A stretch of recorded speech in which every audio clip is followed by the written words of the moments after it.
What up, Dokkaners? Should you summon for the LR Goku Piccolo, or should you save for the 7-year anniversary? I'm going to be giving you my thoughts and opinions in this video, but honestly, I feel like at this point, with us being so close to the 7-year, you all kind of know how you are, right? In terms of these banners. You know that, whether or not you're someone who likes to save on every single banner, you don't even summon at all. You've just been saving all of your stones for the 7-year. Maybe you're the type of player who says you're not going to summon, but then you either see my stream or you just, wait for a couple of days and then you end up summoning anyway. Or maybe you're just a realist who understands that, doesn't matter what I say or what I do, I will end up summoning. So I might as well just get that summoning itch out of the way early. So depending on who you are, you probably already know what you're going to be doing for this banner, but still, this is the last time that I will be asking this question, as this is the final banner before the 7-year. So I figured we would just do this one more time. For those of you who are on the fence, maybe this can help you out. So if you guys have any thoughts or opinions, let me know in the comments down below. This is, of course, heavily opinion based. Let's talk about the unit first, and let's talk about why this unit actually has merit when it comes to having some value in Dokkan right now. Saiyan, Saga, and Battle of Wits. I mean, right there it tells you. Saiyan, Saga, Battle of Wits, key +4, 150%. Not only is it a Saiyan, Saga, Battle of Wits lead, but a key +4, 150% for a dual category lead for an LR is actually pretty good. And this is kind of the new age of LRs that they're trying to drop to increase more value on the legendary summon banners. They're making the banners a little bit more appealing by removing some of the clutter in the featured list and also increasing some of the LRs that are part of the featured list. And they are giving these units a little bit better sets of categories and abilities to boot. Because normally we are so used to seeing Saiyans are like one category lead, key +4, 130% with maybe 90% sub lead or something stupid like that, right? So you're starting to see this a little bit more often, which definitely bodes well for the LR archetype. Raises attack, causes colossal damage to the enemy. Greatly raises defense for 1 turn, causes mega colossal damage to the enemy for the ultra super. For the passive, attack and defense plus 100%, plus an additional defense plus 200% when HP is 50% or more. Key +5 plus an additional attack plus 90%, and guards all attacks for 5 turns from the start of the turn. So this is a very nice ability. This is a really, really nice one that can really get the ball rolling and kind of dictate the flow of a particular event that you're running when you have this guy guarding those attacks for 5 turns.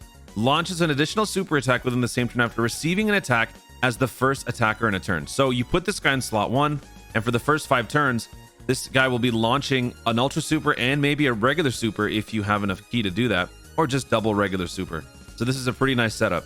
Plus an additional attack plus 30 when performing an ultra super attack, plus an additional attack plus 70 when activating an active skill or when key is 24.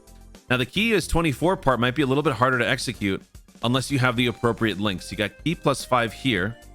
And then if we look at the links, where are we going to be getting key? Shocking speed, legendary power. Wow. Shocking speed. That's it. So shocking speed gives you another key +2. That's key +7 plus your double key +3, or maybe double key +4. That puts you at 15. So you still need 9 orbs to get yourself to key +24. So it's not exactly the easiest get to achieve maximum key, but still active skill or key +24. Greatly raises attack temporarily and causes ultimate damage to the enemy. This is the active skill. This is where Goku and Piccolo use a special beam. Disables enemy actions once within the turn. Exchanges with Piccolo after the fact. Can be activated after the character receives an attack 7 or more times in battle, or when HP is 50% or less starting from the 4th turn from the start of battle, once only. So when that happens, you transform into Piccolo. Raises defense on the 12th key.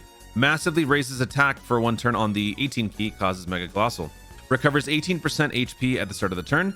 Key +3 plus an additional, key +3 and attack and defense plus 100%, plus an additional key +3, defense plus 100% with 3 or more key spheres obtained, plus an additional attack plus 100% when performing an ultra super attack, and if HP is 50% or more when performing an ultra super attack, plus an additional attack plus 50%.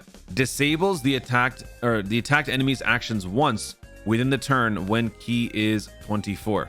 So this is just the finishing maneuver, right? You're switching over to Piccolo for the end game, for the home stretch, and he gets a lot more lethal. But the question is not really about how the unit is built, because whether or not this guy is fancy and cool and all, this unit is featured on a banner that just doesn't, it doesn't have the same sort of value as the 7-year. And for me, it can be brought down to a simple comparison like that.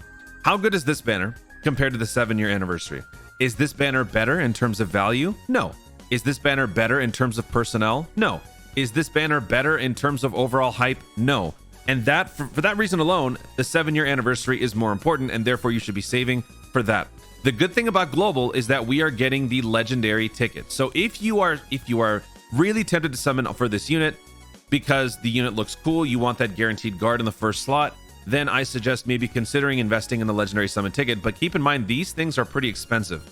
So either you summon using the legendary summon ticket or don't summon at all, because you should be saving for the banners that actually will treat you a lot better. That's not to say these banners are not as good now. It's definitely improved. What they've done is they've now added 3 total LRs that can be obtained from the legendary summon.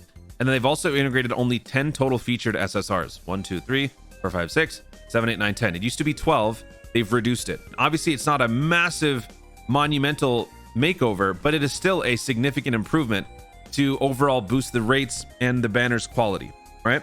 Because now, if you don't pull obviously the headliner LR, then you could still pull LR Turles or LR Goku Piccolo, who, by the way, is the #1 Link buddy with this Goku Piccolo, the int one. Actually, wait, aren't they labeled the same? Hold on a second. What are these guys called? This guy's called Goku Piccolo. This guy's called Goku. Ah, there you go. I was gonna say, pretty sure this is Goku Piccolo, but I forgot. It's an exchange unit, so it's Goku Piccolo. So because of that reason, this guy is the best Link buddy in the game for the Goku Piccolo. So yeah, I mean, for me, it boils down to that. I do want to say one more thing about Saiyan Saga. If you're wondering, Toon, this is the only category lead for Saiyan Saga that is available on global. That is true, but that is why Raditz actually holds a little bit of value on his Ultimate Celebration, because when he shows up, he will be leading the Saiyan Saga category at a 170% clip. In fact, a 200% clip. So let's just take a look at the Raditz. I'm just laughing because of the reception for this guy. The Raditz Dokkan Festival Celebration. Raditz. Let's go see how good or bad he is. I'm not going to talk about how bad he is, honestly. I just want to point out the leader skill. So I think a lot of people are more eager to summon for the Nappa than anything on this banner. But notice how he is a Saiyan Saga lead 170%. And you get an extra 30% for Space Traveling Warriors. So if you are looking for a Saiyan Saga lead, you either have Raditz or Nappa on a banner that will have better rates than the legendary summon banner. So if you must have a Saiyan Saga lead, let it be one of these. Also, keep in mind that in the future, the Saiyan Saga category will be improving in terms of other units that have a leader skill. We don't have a free-to-play Saiyan Saga lead at the moment, but I'm sure within the next couple of months or maybe half a year, we should get at some point a free-to-play lead for Saiyan Saga. But in the meantime, if you are looking for a Saiyan Saga team to run, what events are you going to be using that Saiyan Saga team for? There is no Saiyan Saga Super Battle Road. There is no Saiyan Saga category mission for any event. So if you are trying to run maybe the 7-year Part 2 LRs, let's say you pulled them both and you're thinking, man, I shouldn't have listened to Toon. I should have pulled for that Goku Piccolo. Sure, you wouldn't have the Saiyan Saga lead, but where else can you run these two units? You can run these guys on Pure Saiyans. You can run these guys on, I think, All Out Struggle. They both fit on All Out Struggle. There are other ways to utilize the Saiyan Saga units in other categories. I mean, we've been doing it for 5 years, right? We've been running these Saiyan Saga units on alternate categories, all the while wishing that we'd actually have a Saiyan Saga category lead. But the problem is, one of them is a terrible Dokkan Fest. The other one is an LR that comes at a terrible time for global. And then the third is as a banner unit that is featured on a banner that most people are probably not going to be too keen on summoning for. So while Saiyan Saga is out, don't think of it as it actually is out. Just think of it as something that eventually you can pay some attention to. For right now, it's just there to distract you and take your money before the 7-year anniversary. Don't fall for it.